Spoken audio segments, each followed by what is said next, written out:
Boa noite a todos mais uma vez. Tá ligado? Vamos aproveitar essa música, essa harmonização. Vamos fechar os nossos olhos. Vamos nos ligando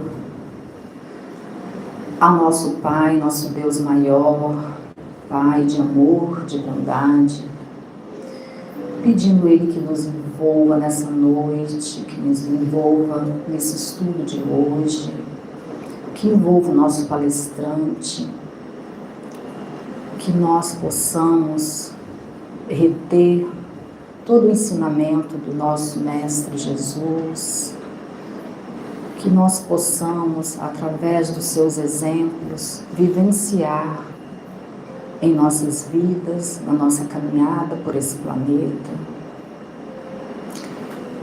Vamos pedindo a Deus que nós possamos sair daqui muito melhor do que entramos.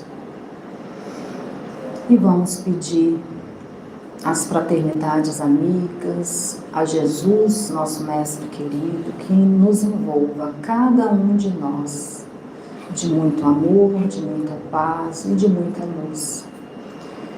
E agradecemos a Deus a oportunidade de estarmos aqui reunidos em seu nome. Graças a Deus. Vou começar com a leitura. Oi.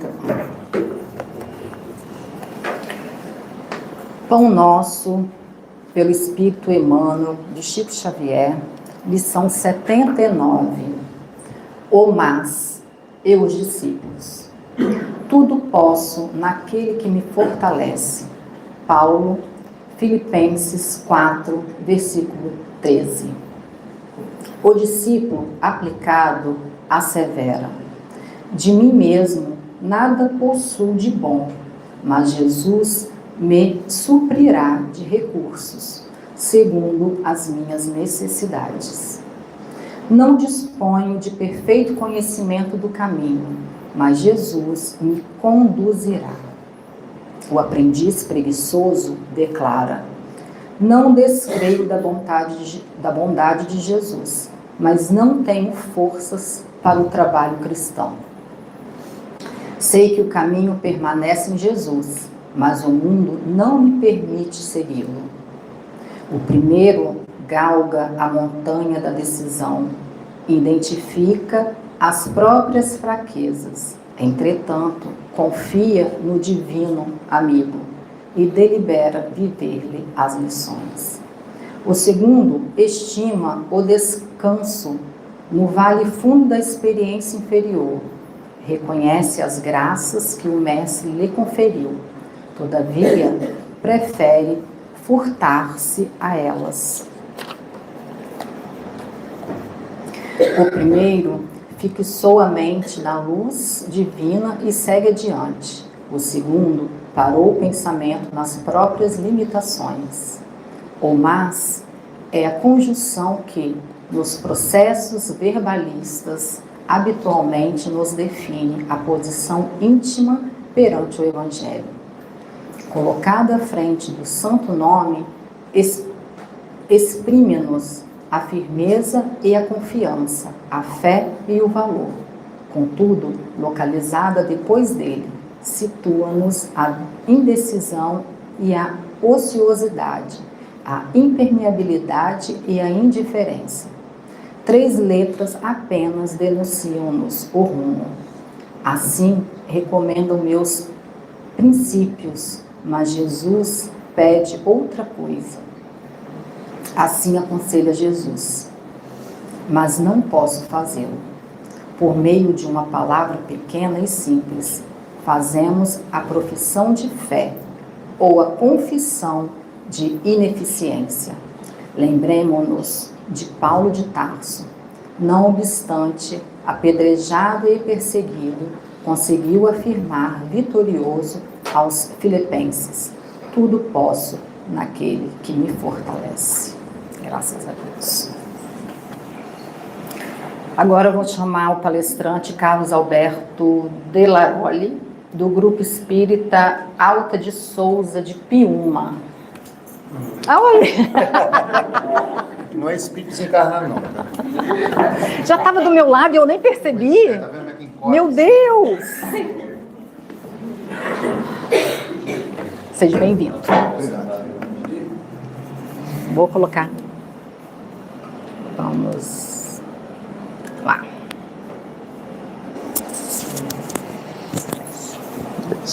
Só me lembro de deixar que eu costumo carregar para casa. Sim, senhor. Já está com a palavra já? Já? Já? Fique à vontade. Obrigado.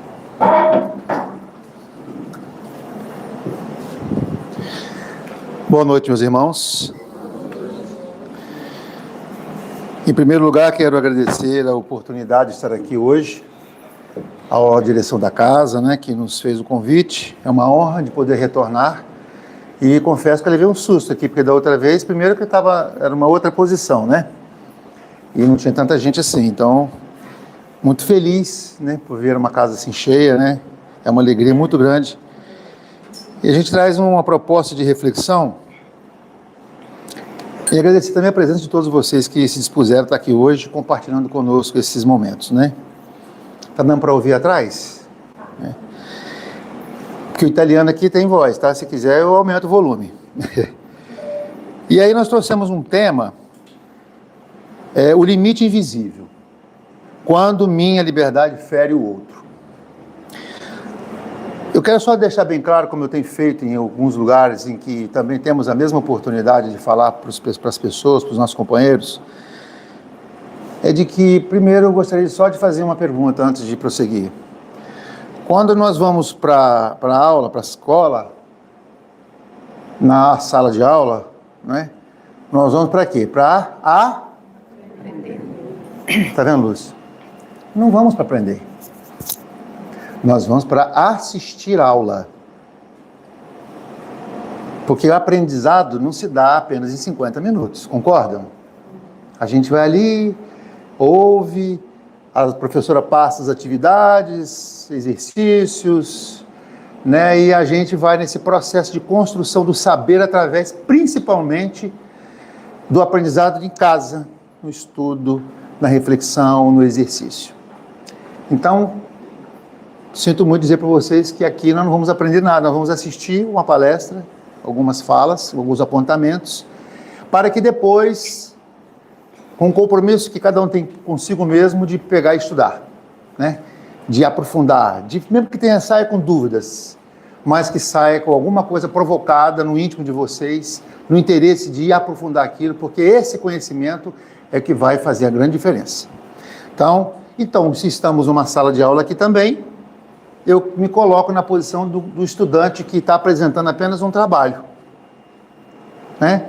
Então eu fico mais confortável do que na posição de palestrante. Então eu estou compartilhando com vocês na mesma condição de aluno que eu também sou. Muito bem. Jesus hoje é uma necessidade urgente. Não é fala vazia. A prova está na realidade que nos cerca todos os dias. O número de pessoas com suicídio, jovens ainda. As síndromes, os transtornos, representando exatamente como que a sociedade nossa está doente. Eu não vejo, não conheço farmácia que abre e fecha. Não é? Só aumenta o número de farmácias. Por quê? Porque isso reflete exatamente a sociedade doente que nós estamos. Alguma coisa está errada. Nós estamos localizados geograficamente no hemisfério ocidental, numa condição de região, né, do mundo ocidental, em que nós somos 2 bilhões e 300 milhões de cristãos. Vejam bem, 2 bilhões e 300 milhões de cristãos, segundo os dados. Mais de 30 mil denominações religiosas cristãs. Estamos em guerra. Estamos nos matando. Estamos vivendo uma violência sem precedentes. Onde está a mensagem de Jesus? Onde que ela ficou? No coração dos homens que se dizem cristãos, não. Me lembro de uma passagem que eu acho que muitos conhecem, que Gandhi, Mahatma Gandhi, o grande libertador da Índia, naquela andança pela Índia, na busca da libertação daquele povo, que criou a não violência, quer dizer, o movimento da não violência pela paz, e através desse movimento sem reação, ele trabalhou de forma intensa para poder conseguir libertar a Índia do jugo, né, da colônia dos ingleses, né? E um dia ele, ao caminhar, se deparou com um soldado britânico. E o soldado britânico, tentando impedi-lo de passar, ficou à frente dele e ele querendo forçar para passar. E o que o soldado fez? Foi no rosto de Gandhi e deu um soco nele, derrubou Gandhi. Gandhi se levantou, de novo, não violência, mas enfrentando a resistência civil, que era chamada de resistência civil. Ele então, de novo tentou, o soldado britânico lhe deu novamente um soco que o derrubou novamente. E ao levantar-se, o soldado perguntou: aonde que você aprendeu a ser tão covarde assim? Então Gandhi respondeu para ele: aprendi com esse que está pendurado no seu pescoço, pregado numa cruz. Então, embora ele sendo hinduísta, embora ele sendo de uma outra corrente religiosa, ele conhecia o pensamento de Jesus e sabia que aquela atitude do soldado não correspondia com a proposta daquele que ele carregava no peito, apenas de forma simbólica, mas não no coração. E assim nós vemos que, infelizmente, a mensagem cristã ela ficou muito na forma, no exterior, nas práticas, que não correspondem muitas vezes com a atitude. A gente não está aqui para julgar ninguém. Estamos aqui para fazer uma autoanálise e vermos a que ponto nós estamos, em que ponto nós chegamos e como podemos mudar isso, se é que nós concordamos que devemos mudar. Jesus disse: deixo-vos a paz, a minha paz vos dou. Não vou lá dou como o mundo a dá. Não se turbe o vosso coração, nem se atemorize. Ora, a paz do mundo não pode ser a paz de Jesus. A paz de Jesus tem um preço. O preço do testemunho, o preço da coerência, o preço da busca, do esforço, da vontade, do trabalho, da resignação. É um preço. Quem quiser vir após mim, negue-se a si mesmo, tome a sua cruz e siga-me. Ele falou assim: tem que vir. Falou? Falou? Tem que vir? Não. Quem quiser. É uma escolha. Agora, para ter paz, dele é um preço. Então nós estamos aqui para buscar essa paz, para compreender qual é a proposta dele que nos proporciona essa paz. E aqueles que de fato fogem dessa proposta de Jesus, que é o caminho, a verdade e a vida, esse está buscando, não estou dizendo que são todos os casos, mas muitos chegam no quadro de ter que tomar remédio, porque muitas vezes se nega a ter essa paz do Cristo. Porque tem que viver do seu jeito, como ele quer, como ele acha que é melhor. E às vezes esse jeito de ser não lhe está trazendo saúde e muito menos paz. Então nós estamos aqui para buscar isso. Do contrário, a gente vive, como a gente percebe, muitas pessoas vivendo um vazio existencial. Agora, uma outra pergunta que eu quero fazer para vocês. Nós somos aqui, todos nós somos seres humanos, correto? Sim. Não. Não somos seres humanos. Nós somos seres espirituais numa experiência humana. Todos nós que estamos aqui somos espíritos encarnados. Estamos vivendo uma experiência humana. E é diferente. Porque quando eu morrer, o meu espírito vai para... Não é o meu espírito que vai, eu vou para o mundo espiritual. Quem fala é quem pensa, é quem sente, é quem tem memória. E quem pensa, quem sente, quem tem memória é o espírito imortal. O corpo é apenas um veículo. Quando a gente, de forma repetitiva, como um mantra, como uma coisa que vai se somando, que é aquela ideia de que eu sou a pessoa e o espírito é outro, é colocar-se numa condição que não é real. E os valores que estão relacionados a essa forma de ver a vida também são completamente diferentes. Tudo passa a ser relativizado. Porque eu sei que eu sou espírito imortal. Então, nada absolutamente nos pertence. Nós não somos daqui. Nós viemos para cá. E o que é a Terra senão uma escola? Onde fazemos aprendizados. Mas, ao mesmo tempo, e passamos por provas, porque você passar de ano, você tem que passar por todas as etapas, né? Inclusive, no final do ano, tem que passar pela prova para você subir de degrau, para subir de ano, para poder acessar um outro nível. Se não passar, vai ficar reprovado, não vai ter que repetir de ano. É o espírito voltando para o corpo, em condições, às vezes, mais difíceis, porque a escola, às vezes, pode ser com companheiros, com colegas e professores mais duros, mais difíceis de relacionar, porque não aproveitamos aquela turma boa que a gente achava que não era legal, que o professor era cheio de problemas, cheio de defeito, a gente botava defeito em tudo na escola, e quando a gente repete de ano e vai para uma escola mais difícil, com menos condições, com menos estrutura, com professores diferentes, mais difíceis, mais carrasco, mais... aí, poxa, aquela turma era boa e eu não sabia. Pois é. Mas aproveita enquanto é tempo. A Terra também é um hospital, certo? E só vai para o hospital quem está o quê? Doente. Nós todos somos doentes. Emmanuel fala que nós estamos internados no hospital, que é a Terra, em regime de alta. O que é regime de alta? Aguardando o médico dar alta para a gente ir embora para casa. Mas só vai dar alta quando a gente tiver o quê? Bem. Que nós sanamos aquela enfermidade. Não é a enfermidade do corpo, é a enfermidade da alma. Então, um outro quadro que é a Terra, que é aquela que a gente não gostaria de saber, mas eu sou obrigado a falar. Você deixa eu falar? Deixa. Nós todos estamos numa penitenciária. E quem vai para a penitenciária é porque cometeu? Cometeu? Pode falar mais alto? Crime. Aí Emmanuel fala, quando perguntado, o que é o criminoso? Eu já sei que isso que eu não vou me chamar para falar aqui não, né? Porque quando me chamarem... O criminoso é qualquer um de nós que foi descoberto. Emmanuel, aí depois vocês resolvem com ele. Mas quando a gente vai entender isso, o que é o crime? Crimes e crimes, né? Não é só matar, roubar e... Crimes. E não só dessa vida, mas do passado.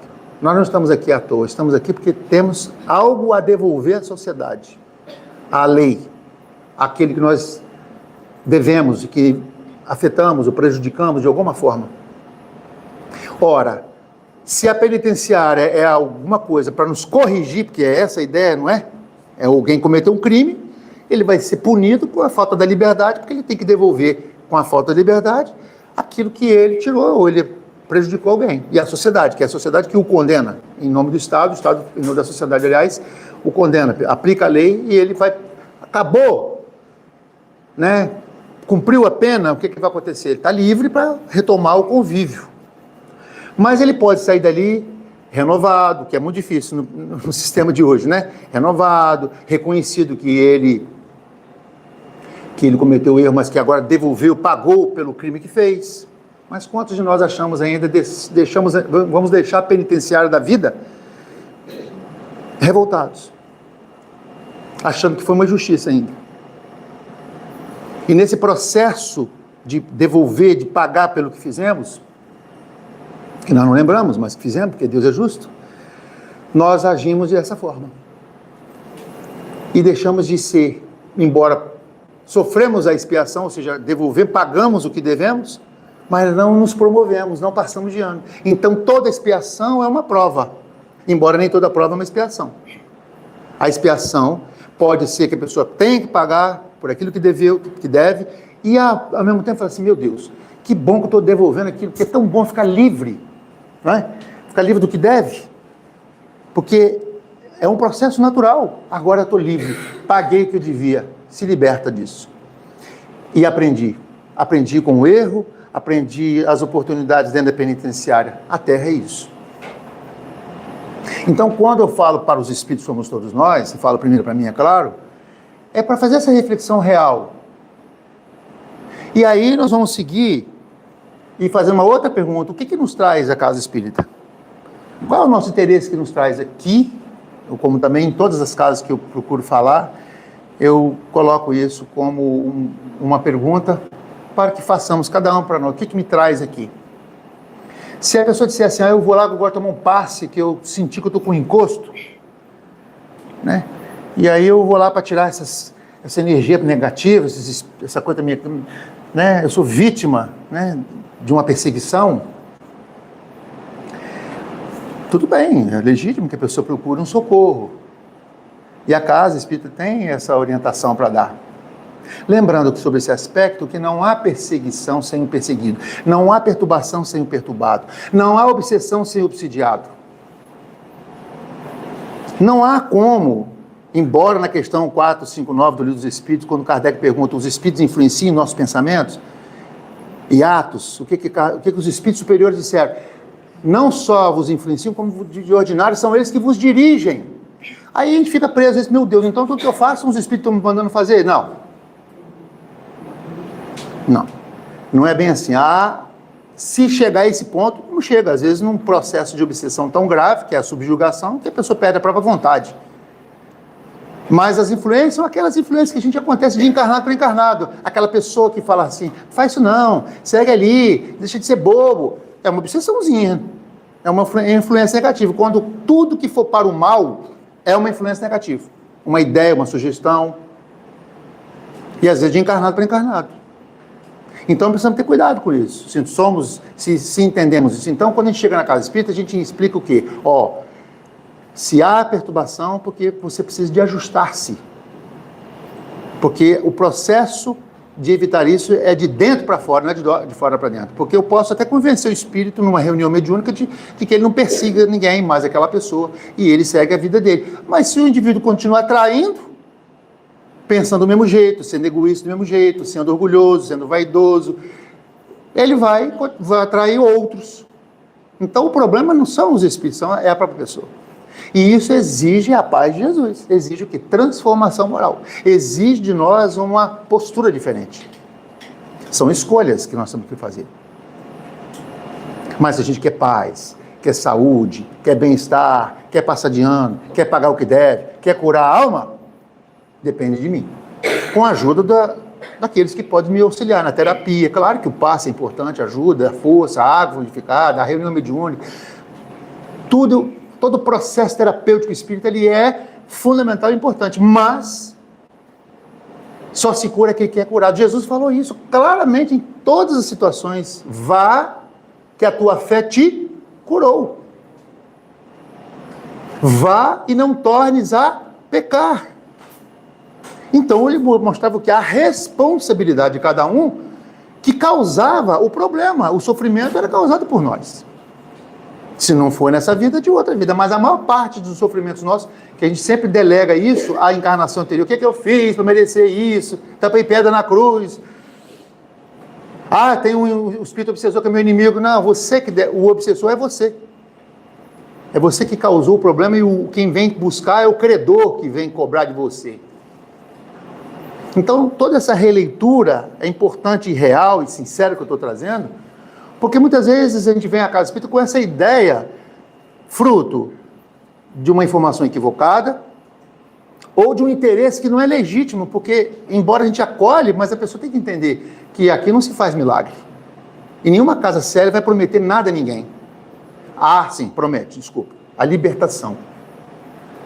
Sair da ignorância, da falta de conhecimento.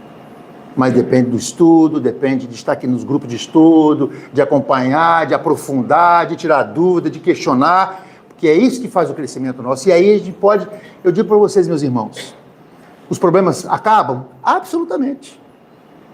Mas a forma como nós vemos o problema é que passa a ser diferente. A visão que a gente tem das dificuldades, dos problemas, passam a ser diferentes.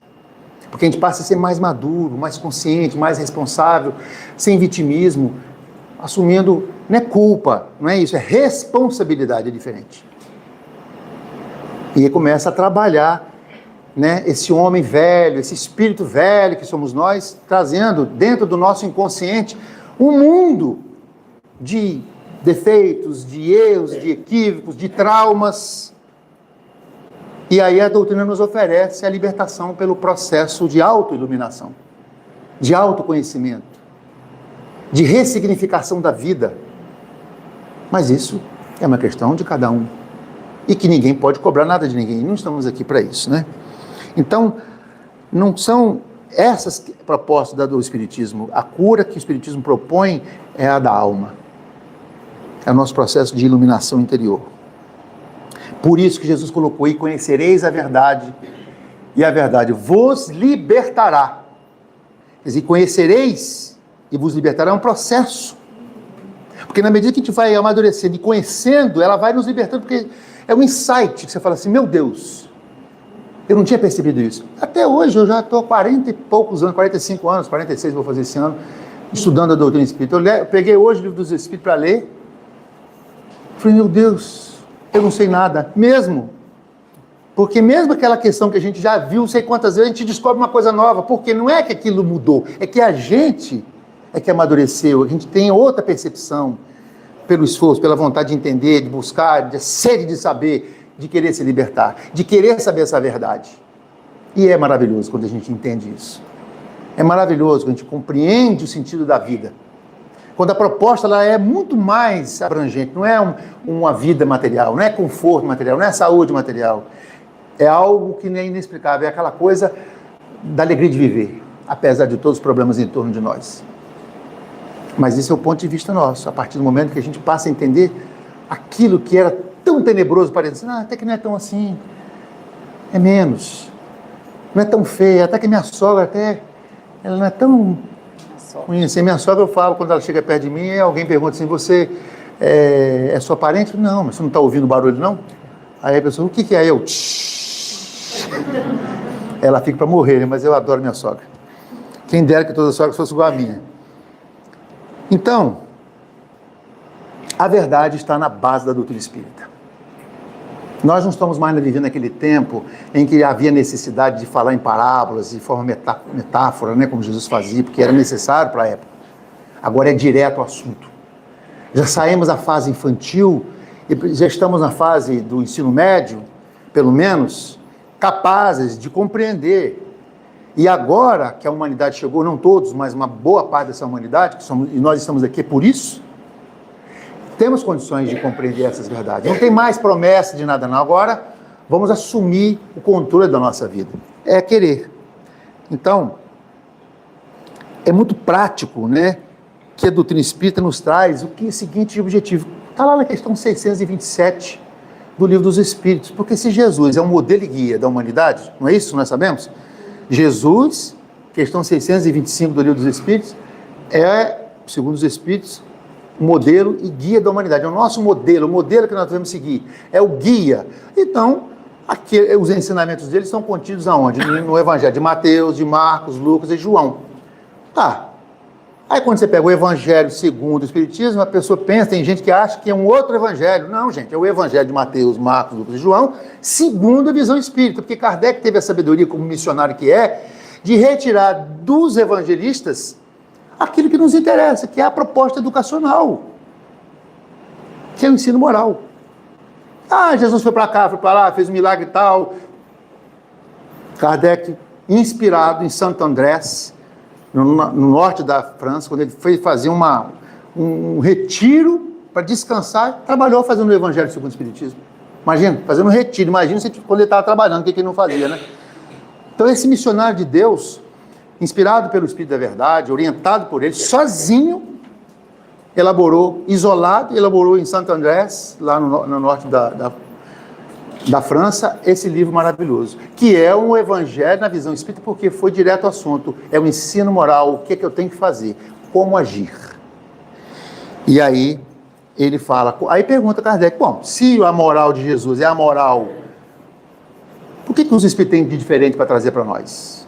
Aí ele fala que Jesus empregava com frequência na sua linguagem alegorias e parábolas, porque falava de conformidade com os tempos e lugares. Ele usava a linguagem dos agricultores, dos pecuaristas, dos criadores de ovelha, conforme a circunstância, ele criava as parábolas, para poder, através daquelas histórias, deixar a sua mensagem implícita ali.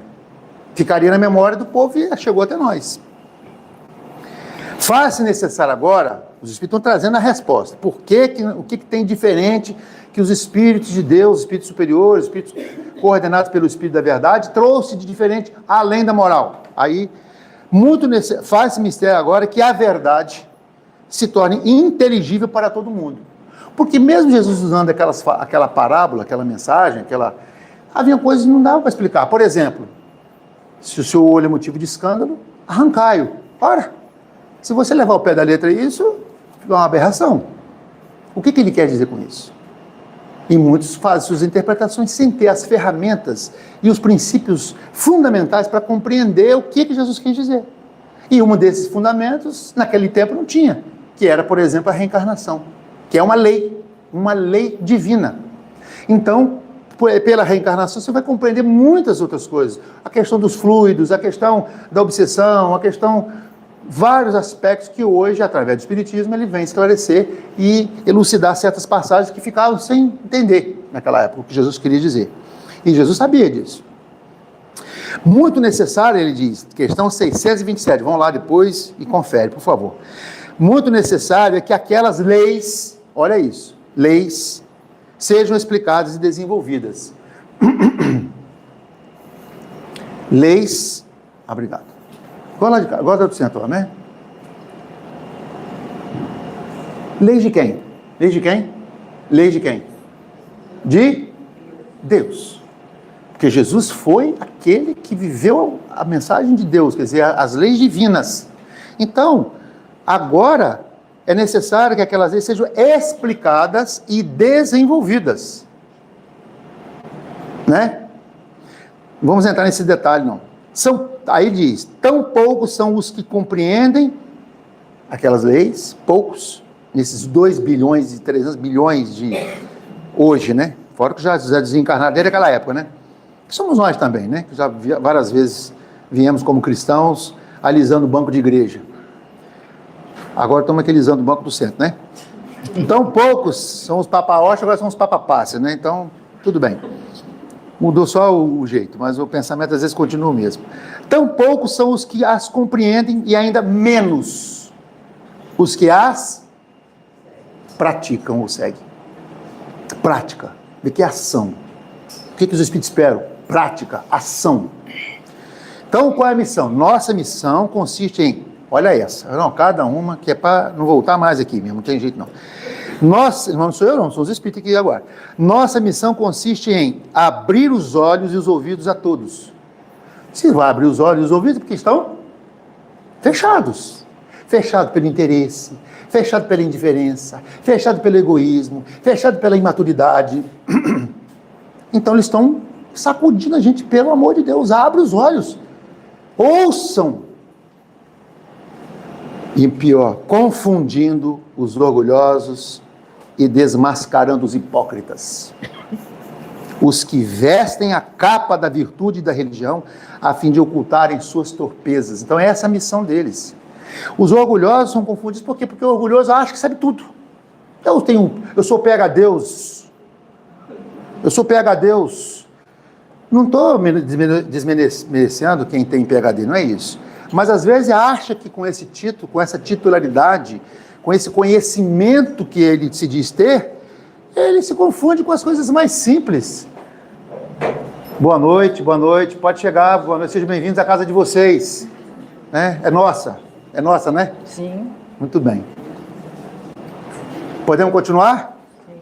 Eu sei que está muito chata essa fala, porque é dura, né? Mas eu tenho que falar. Então, hipócritas, desmascarando os hipócritas, então que nós possamos fazer essa autoanálise. Eu sei que ninguém aqui é hipócrita, não estou chamando disso não, mas que infelizmente há os que vestem a capa da virtude da religião a fim de ocultar as suas torpezas. Vestem a capa de uma virtude em nome de Deus, em nome do Cristo, fala bonito, mas não tem compromisso com a ética, com a moral, com o outro, com respeito, com a caridade, com o amor, nada disso. É um discurso bonito, mas a prática é outra. Então o ensino dos Espíritos tem que ser claro e sem equívocos, para que ninguém absolutamente ninguém, possa pretextar ignorância e para que todos o possam julgar e apreciar com a razão. Razão que, inclusive, é a característica da fé espírita. Fé espírita é o quê? É a fé inabalável. Fé inabalável que pode encarar a razão face a face em todas as épocas da humanidade. Então, qualquer situação, ela tem que estar sendo colocada, sendo checada, sendo discutida. Discutida no bom sentido, de busca da verdade, não para impor o pensamento do outro. Tem que ser assim, não. Tem que ser assim, não. Vamos ver, está dentro da razão, da lógica, dos princípios? Tem coerência? Vamos discutir. O Espiritismo tem liberdade para isso. Mas dizer que não sabe, não tem como mais. E como o ensino moral é a chave de tudo, não tem como discutir sobre o amor, sobre o perdão. Alguém vai dizer que isso é fora da doutrina, é fora de Jesus? Não. Então, quando a gente começa a ficar preocupado, querer só estudar fenômeno mediúnico, quando a gente começa a estudar sobre ciência espírita, que é muito importante, claro que sim, a gente, para poder fugir da proposta moralizadora, nós estamos mudando os valores, nós estamos nos equivocando. Eu preciso conhecer perispírito, claro, fluido, tudo é importantíssimo. Mas como é que eu estou agindo? O que é que eu estou pensando? Como é que eu estou vivendo? É isso que interessa. É isso que faz refletir a luz. Não é o conhecimento. O conhecimento ajuda a elucidar, a esclarecer, a abrir os nossos olhos. Mas é a compreensão pelo conhecimento que nos faz ter uma proposta de vida moralizadora ou não, cristã ou não, espírita ou não. O verdadeiro espírito se reconhece não por perfeição, mas pela sua transformação moral, pelos esforços. Eu estou me esforçando para me tornar uma pessoa melhor? De fato. Daí a necessidade de que a ninguém seja possível interpretar a lei de Deus ao sabor de suas paixões, nem falsear o sentido de uma lei toda de amor e de caridade. Fora da caridade não há salvação. E por que isso? Porque Emmanuel explica o que é salvação. Não é do umbral, não. A salvação é do inferno, que não existe. É a salvação de não cometer mais erros.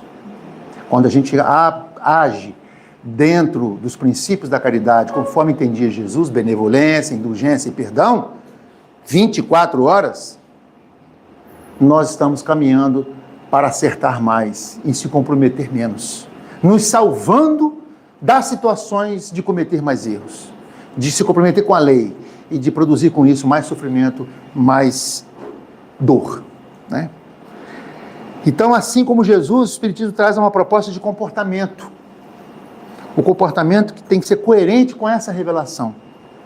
E aí, tudo isso para explicar que o tema tem a ver com isso, que é essa atitude nossa. Simples. Então, vamos trazer agora para a nossa realidade. A nossa realidade, que é o maior desafio da nossa vida, que não é viver. Viver não é difícil. O difícil e desafiador é conviver. Conviver é uma das coisas é a coisa mais difícil. Por quê? Porque estamos diante daqueles que, do nosso lar, do nosso trabalho, nós temos que lidar com as diferenças nossas. E é a hora que a gente está aí em teste, em prova, né?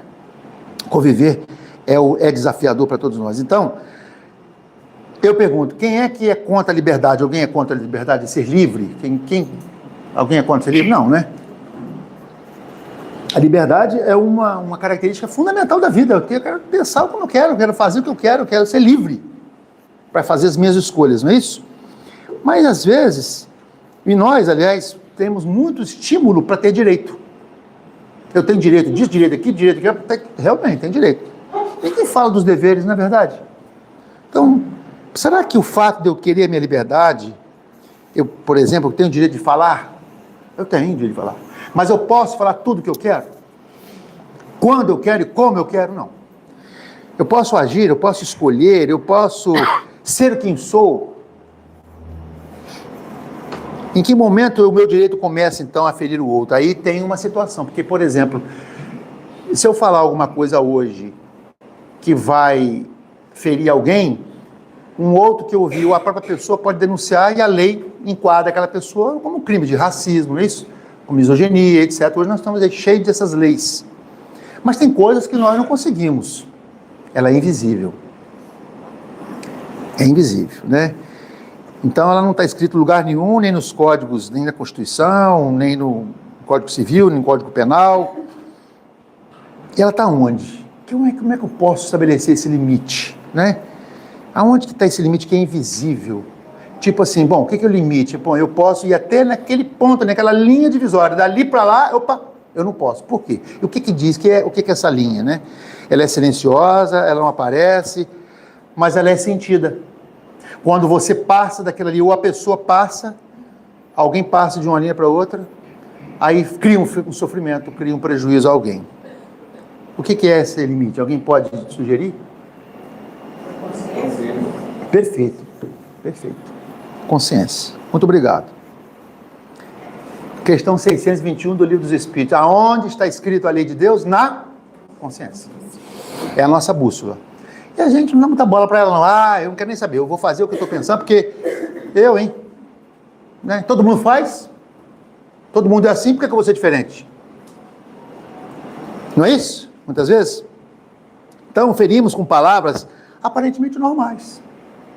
Eu sempre faz assim, sempre falei assim, foi sempre assim, e às vezes aquela pessoa, aquela que convive conosco, ela está magoada, está sentida com a gente, ou vice-versa. Né? Sempre, às vezes temos atitudes que machucamos o outro com a chamada sinceridade. Eu sou sincero. Eu prefiro ser sincero do que ser falso, ser hipócrita. Mas também uma pedrada.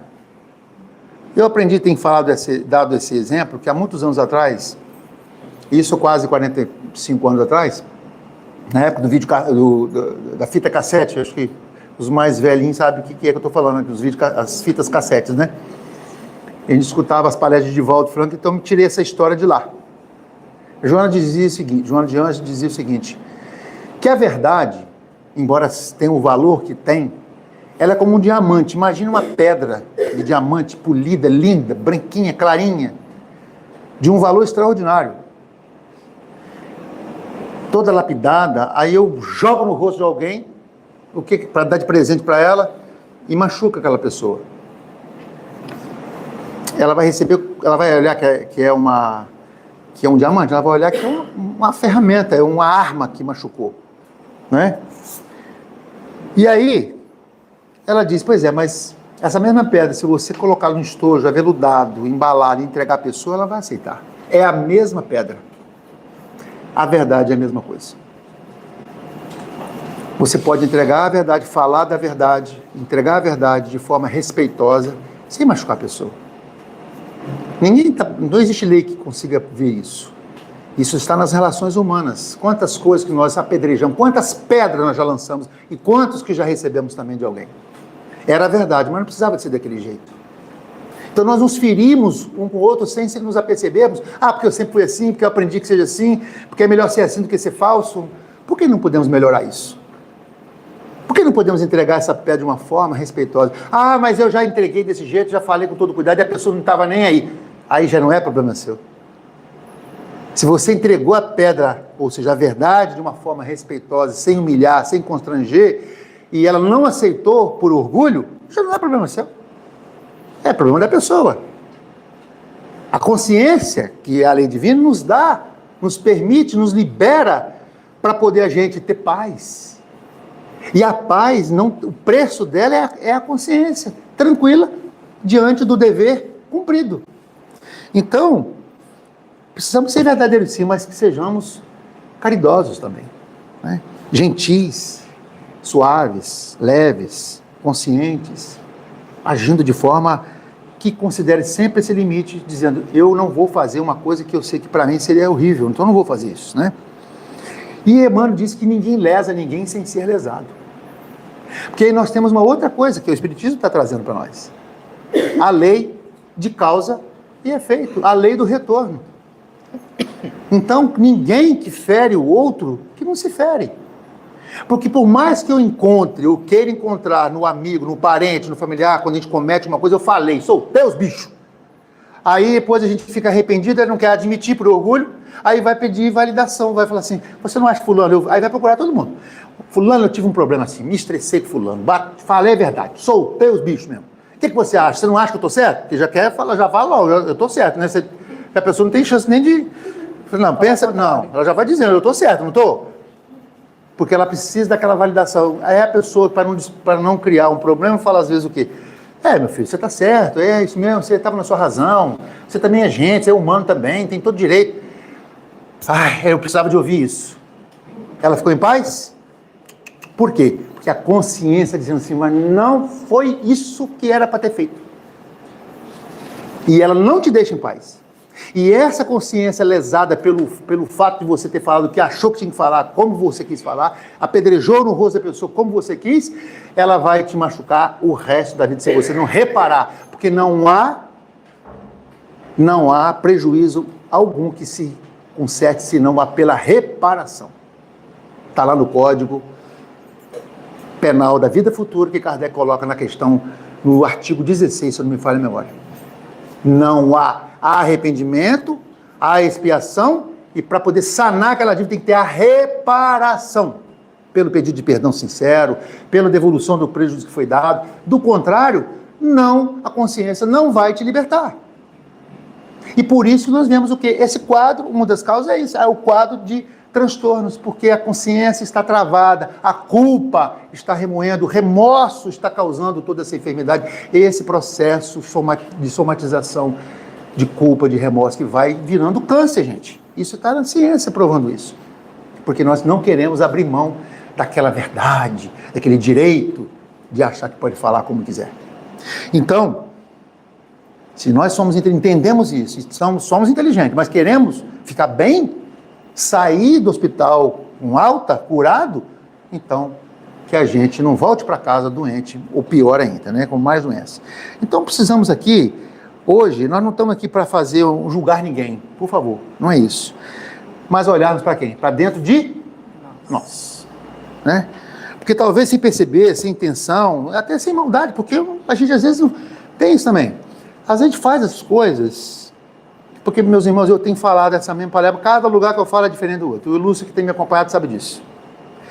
Porque, veja bem, às vezes também o outro que está sendo, olha só isso, hein? É uma novidade, viu, Lúcio? Novidade sim, do que eu não tenho falado, né? Que eu tenho escapado disso. Porque às vezes o outro não está agindo de um jeito natural, porque ele sempre foi assim. E o outro recebe aquilo e fica quieto. Principalmente na relação humana. Entre casais, principalmente. Não vou falar nada não quero me aborrecer, e vai somatizando aquilo. E o outro vai adoecendo. Quando passa décadas, às vezes, e desencarna. Aí a mulher fala assim, mulher já com 80 anos, 70 anos, o marido desencarnou, fala assim, fulana, alguém pergunta, seu marido desencarnou, morreu, faleceu? Meu filho, como é que você está? Agora que eu vou começar a viver. Se eu quero estar longe lá de casa, que eu não quero que a minha mulher fale isso, que senão eu vou virar um obsessor, porque, pelo amor de Deus, você passar a vida toda com a companheira e a mulher falar aí, depois você achar que ela te ama e falar, agora eu comecei a viver? Fala. Então, por que a gente tem que chegar a esse ponto? Então, também tem que dar o toque. No momento certo, com sabedoria, principalmente as mulheres, por favor, as mulheres têm isso na mão. A mulher tem o homem na mão, se ela quiser, se ela tiver sabedoria, né? E dá o toque. Eu falei, por que você está falando desse jeito? Mas eu não falei. Você falou sim, fala baixinho. Você fez assim, você fez isso, você me magoou, você me chateou com aquilo. Aí a pessoa vai pensar, porque se a pessoa fica em silêncio, ela está deixando aquilo cristalizar na outra, achando que está certo, está tudo normal. Não amadureceu, não percebeu ainda. Então cabe a gente também dar a pedra, o diamante, para a outra perceber que se ela não vai usar aquilo para o seu crescimento, é problema dela, mas se você tem essa oportunidade, não deixe que o outro fique naquela condição. Então, o ponto nosso é esse. Toda vez que nós ultrapassamos o nosso limite, nós ferimos o outro, é aquele ponto que nós temos que parar. Opa! É verdade? É. É bom? É. É útil? Não, então não fala. É VBU, guardem, VBU.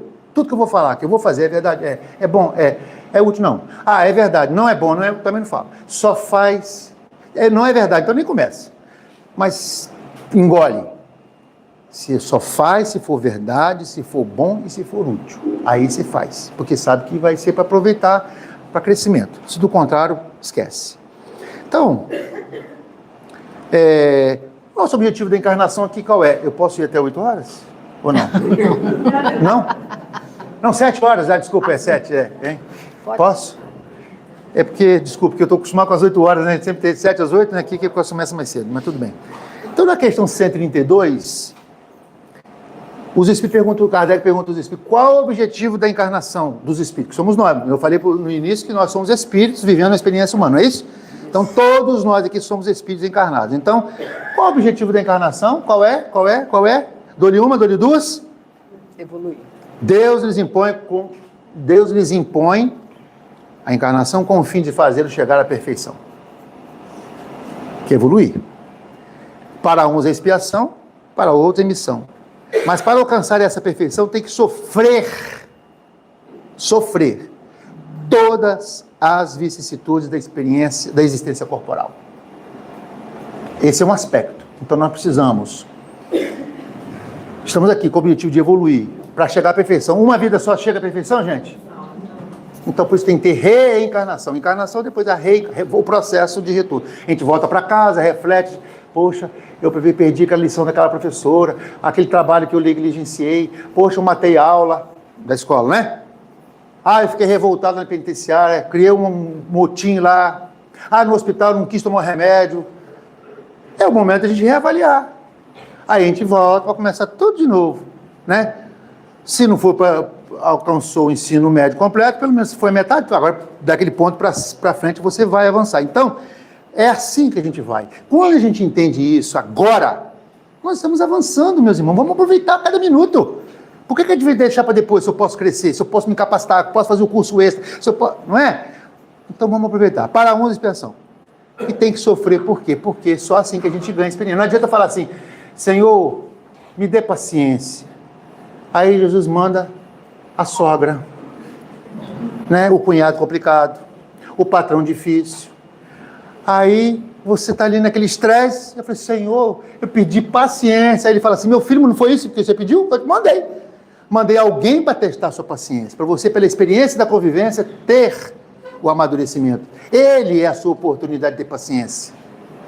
Você está fugindo? Então você pediu o quê? Né? E o segundo ponto, que é o objetivo da vida, que é a encarnação, é o quê? Pôr o espírito em condições de suportar parte que toca na obra da criação.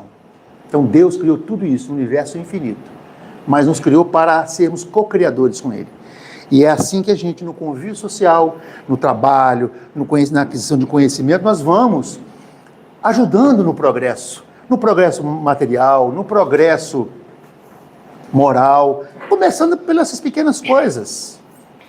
No Dômen de Kardec, lá em Père Lachaise, no túmulo lá no cemitério de Paris, o que está escrito lá no Dômen? Naître, mourir, renaître encore et progresser sans cesse, telle la loi. Nascer, morrer, não tem viver. Embora, claro, tem Cristo, né? Quem nasce e morre é porque viveu, né? Nascer, morrer, progredir. Não, renascer sempre, não. Renascer ainda e progredir sempre, tal é a lei. Então, progredir sempre. Então, nós temos um compromisso de fazer com que essa ideia, que é exatamente sintetiza todo o processo de evolução, nós possamos atender isso, compreendendo isso e agindo. Então, colaborar com a obra divina, com a lei de Deus, né? Meus irmãos, finalizando então, a gente está partindo para a finalização, eu quero trazer uma outra coisa para vocês, que agora vai sacramentar que ninguém me chama mais Lúcia aqui, porque eu estou até triste. Eu estou até triste já, mas tudo bem. Na questão 642, mas essa mesmo, essa é para 642, Livro dos Espíritos. Vamos lá, hein? Certifiquem lá. Para agradar a Deus e assegurar a sua posição futura, bastará que o homem não pratique o mal. Então, eu não... Vou fulano ajudar? Não chama essas coisas. É o seguinte, eu não faço mal a ninguém. Não vou fazer nada bem, mas mal não faço a ninguém. Eu já estou muito bem com Deus, que eu não faço mal. Não fazer o mal é o suficiente para agradar a Deus e assegurar paz agora, felicidade agora e no futuro? Não. Cumpre. Os Espíritos responderem. Não, cumpre-lhe fazer o bem no limite de suas forças, porquanto responderá por todo o mal que haja resultado de não haver praticado o bem. Não tem como escapar. Nós não viemos para ser indiferentes. Nós não viemos para se viver em função de nós mesmos. Nós estamos aqui nesse processo em que cabe a cada um de nós fazer tudo para que a prática do bem seja uma proposta de vida, tendo como modelo aquilo que Jesus colocou: o amor a Deus e ao próximo como a nós mesmos. Então, é preciso que a gente traga isso como filosofia de vida, que é a proposta da doutrina, de nos ajudar a sermos felizes, a sermos saudáveis, embora doentes do corpo, mas saudáveis espiritualmente. Saudáveis espiritualmente, porque estaremos lidando com todos os problemas em paz, com a sua consciência tranquila de quem está se esforçando, errando, se perdoando, porque amar a Deus e ao próximo como a ti mesmo, eu tenho que me perdoar também, eu tenho que entender as minhas próprias limitações. Senhor, eu me magoei, fiquei chateado. Fique, meu filho, por 2 minutos só. Mas saia disso, porque afinal, se você continua, quem vai ficar doente é você. Então, avance, cumpre o seu dever de agir no bem, de falar do bem, de pensar no bem. Então, é essa a proposta. Então, o tom de voz, muitas vezes, nosso, dentro da nossa casa. Por que eu tenho que gritar? Por que eu tenho que falar gritando? Por que eu tenho que... Lá em casa eu tenho vários mentores, sabe? Papai, devagar, né? Me empolga em italiano, fala assim, né? Mas eu digo aquele que tem a voz tronitoante, naquela... Chega já, né? Com aquela irritação. Então, quando chega a pessoa como essa, que já todo mundo conhece, fala assim: Ih, já vem fulano, vamos sair. Poxa, nem o cachorro fica para abanar o rabo, né? Porque quando chega aquela voz de trovão, quer dizer, uma voz que não traz paz, traz desassossego, traz desconforto. Imagine você saber que a pessoa te evita porque você não fala com educação, com gentileza, com calma, com serenidade, né? O uso de ironia é o limite, não está na lei. A impaciência, como eu falei agora mesmo, a indiferença, que é coisa pior do que a indiferença? Fulano fez isso comigo, eu ouvi, alguém falou comigo que ele fez tal coisa, fez comentário, tal. A pessoa, ao invés de procurar saber o que está acontecendo, ela já aceita aquilo e isola a pessoa. Trata-o com indiferença, desencarna muitas vezes nessa condição de mal. E o outro desencarnou ou ficou sem saber o que houve. Não deu a chance ao outro de se defender, ou de aceitar que estava errado mesmo, ou que fez alguma coisa de fato. Então isso é covardia moral, gente. Entreguemos o diamante, a verdade, de forma a construir uma relação saudável, porque dá a chance a pessoa falar: não foi bem assim, foi de tal forma, não foi desse jeito, foi assim nessa circunstância. Eu já passei por essa experiência, meus irmãos, e foi muito duro para mim. Então, porque a pessoa não quis ouvir nada, né? Mas eu tive que tive que perdoá-la porque ela foi injusta, mas eu tenho que ficar em paz. Porque entre ter razão e ter paz, eu prefiro ter paz, concorda? Então, é preciso fazer isso uma prática, né? Pequenas atitudes geram grandes marcas. Qual é a marca que você quer deixar para as pessoas? Fulano, alguém pode lembrar de outra pessoa. Nossa, fulano era uma paciência em pessoa. Fulano era muito humilde. Fulano, qual é a marca que nós queremos deixar? Ou queremos ser percebidos pelas pessoas? Portanto, temos que refletir aquilo que são os valores que nós realmente nutrimos e buscamos ter. Então, a caridade é o nosso lema, né, meus irmãos? Então, a regra de ouro, para finalizar, nesses 4 minutos que me deixaram falar, que era só 50, eu estou roubando mais um bocadinho, é aquela que Jesus colocou no Evangelho de Lucas, capítulo 6, versículo 31. E como vós quereis que os homens vos façam, da mesma maneira lhes fazeis vós também. Ou seja, façam com os outros aquilo que gostaria que fizesse com você. Façam. Não façam, não. É fazer o que é certo, o que é bom, é o bem, para que você receba também. Se o outro não fizer, não é problema seu, é problema do outro. Agora, uma coisa importante que eu quero dizer, que também não falei isso não, sabe, Lúcio? É o seguinte: o limite invisível. Você também tem que entender que pelo fato de você não ultrapassar o limite, disso tudo que nós falamos aqui, da forma de falar, do jeito de viver, você também não permite que o outro ultrapasse esse limite. E aí entra uma série de questões que é o autorrespeito também. Né? Eu estou lendo um livro agora, e uma das coisas que me chamou a atenção é aqueles cinco situações em que pessoas, em final, uma cuidadora de idosos lá da Austrália, não sei se você já ouviu esse livro, ela conta, que eu estou no primeiro caso ainda, então eu fiquei muito chocado, vamos dizer assim. A gente sabe do que acontece isso. Uma senhora de 80 anos, Jane, passou a vida toda convivendo com um marido autoritário, sabe? abusivo. E ela muito acostumou com aquilo. E ela sonhava em ter mais liberdade, fazer o que ela queria, e ele não deixava.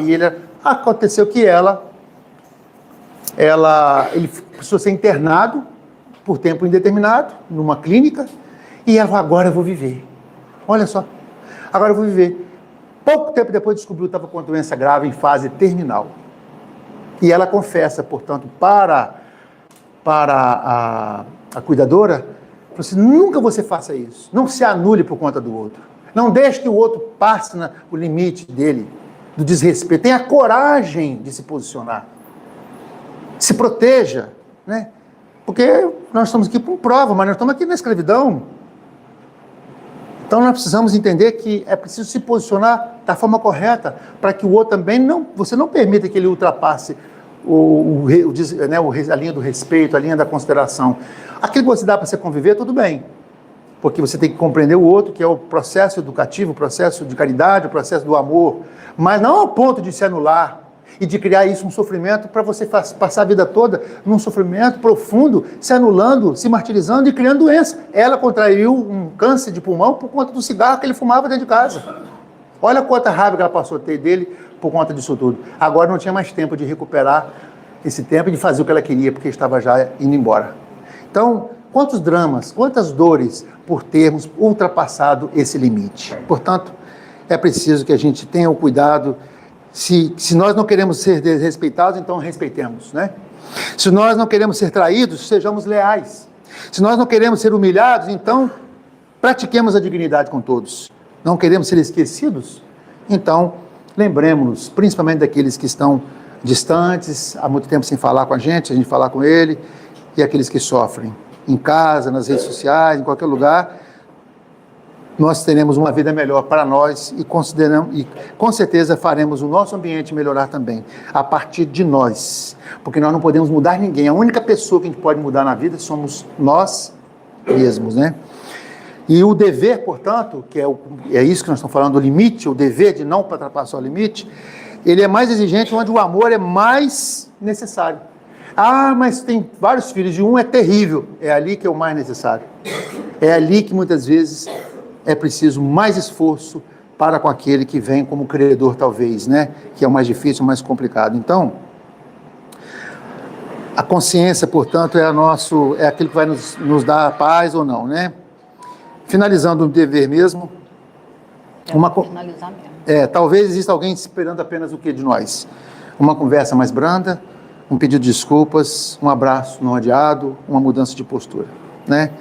Meus irmãos, hoje talvez Jesus esteja esperando de nós que nós voltemos para a nossa casa com essa proposta de rever as nossas atitudes, nossos pensamentos e o limite que nós muitas vezes ultrapassamos sem querer.